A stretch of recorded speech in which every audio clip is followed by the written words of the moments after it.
ജപ്പാനിലെ ബിഗ് ഐലൻഡിലുള്ള കിലോവിയ അഗ്നിപർവ്വതത്തിൽ നിന്ന് ഭീമൻ പെരുമ്പാമ്പ് കണക്കെ ലാവ ഒഴുകുകയാണ്. ചുറ്റുമുള്ളതിനെയെല്ലാം ചാമ്പലാക്കി, യാതൊന്നും അവശേഷിപ്പിക്കാതെ.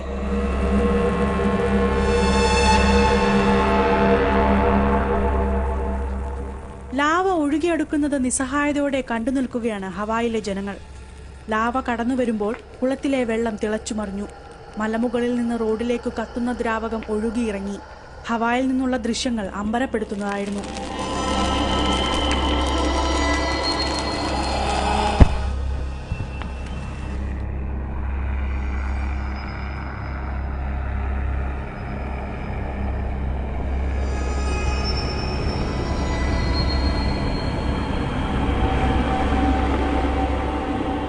കത്തിജ്വലിച്ചു മുന്നേറിയ ലാവ സെമിത്തേരിയുടെ ഒരു ഭാഗവും താൽക്കാലിക ഷെഡുകളും തകർത്തു മുന്നേറി.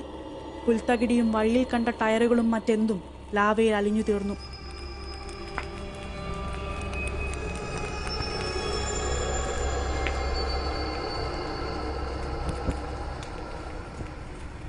കിലോവിയയുടെ താഴ്വാരത്തുള്ളവർ മാസങ്ങളായി ലാവയുടെ വരവ് നോക്കിയിരിക്കുകയായിരുന്നു.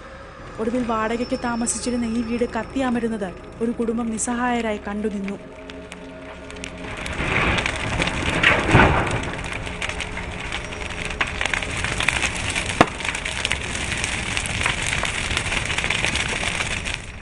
ഇവരെ നേരത്തെ തന്നെ വീട്ടിൽ നിന്ന് മാറ്റിയിരുന്നു.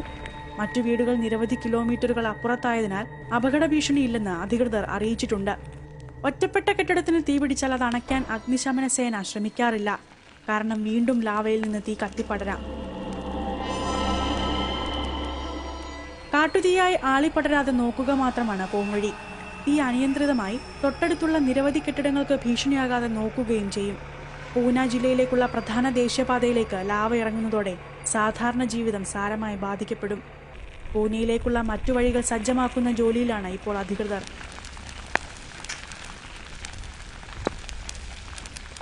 അഗ്നിപർവ്വതം പൊട്ടി 3 ഭാഗത്തു നിന്നാണ് ലാവ ഒഴുകി വരുന്നത്. ഇതിലൊരെണ്ണം ഗ്രാമീണ പാതയിലേക്കും ഒഴുകിയെത്തിയിട്ടുണ്ട്. പഹോവ എന്ന ഗ്രാമത്തെ പൂർണ്ണമായും ലാവ നശിപ്പിച്ചേക്കുമെന്ന ആശങ്ക ശക്തമാണ്. 1000-ലധികം ആളുകൾ താമസിക്കുന്ന ഗ്രാമമാണ് പഹോവ. എല്ലാ വീട്ടിലും കയറിയിറങ്ങി വീടൊഴിയാനുള്ള നിർദ്ദേശം നൽകി വരികയാണ് അധികൃതർ. ലാവയിൽ കത്തി അമരുന്നത് മാത്രമല്ല ഭീഷണി. ലാവയിൽ നിന്നുള്ള പുകയും വാതകങ്ങളും നിരവധി ആരോഗ്യ പ്രശ്നങ്ങൾക്ക് കാരണമാകാമെന്നാണ് മുന്നറിയിപ്പ്. അതിനിടെയാണ് മറ്റൊരു വാർത്ത പുറത്തുവന്നത്. ജപ്പാനിലെ ഓൺടക് അഗ്നിപർവ്വതം പൊട്ടിത്തെറിച്ചപ്പോൾ കൊല്ലപ്പെട്ടവരിൽ ഭൂരിഭാഗവും സെൽഫി എടുക്കാൻ ശ്രമിക്കുന്നതിനിടെയാണ് അപകടത്തിൽപ്പെട്ടതത്രേ. പർവ്വതം പൊട്ടി പ്രളയത്തിലെന്ന പോലെ പാഞ്ഞെടുക്കുന്ന ലാവയ്ക്കൊപ്പം സെൽഫി എടുക്കുമ്പോഴേക്ക് ലാവ അവരെ വിഴുങ്ങിയിരുന്നു. ഇവിടെ നിന്ന് കണ്ടെത്തിയ ജഡങ്ങളിൽ പകുതിയിലധികവും കയ്യിൽ സ്മാർട്ട് ഫോണുകൾ മുറുക്ക പിടിച്ച രീതിയിലായിരുന്നു. മരിച്ചവരുടെ മൊബൈൽ ഫോണിൽ നിന്ന് ലഭിച്ച ചിത്രങ്ങളിൽ നിന്നാണ് പൊട്ടിത്തെറിയുടെ ഭീകരത ലോകം അറിഞ്ഞത്.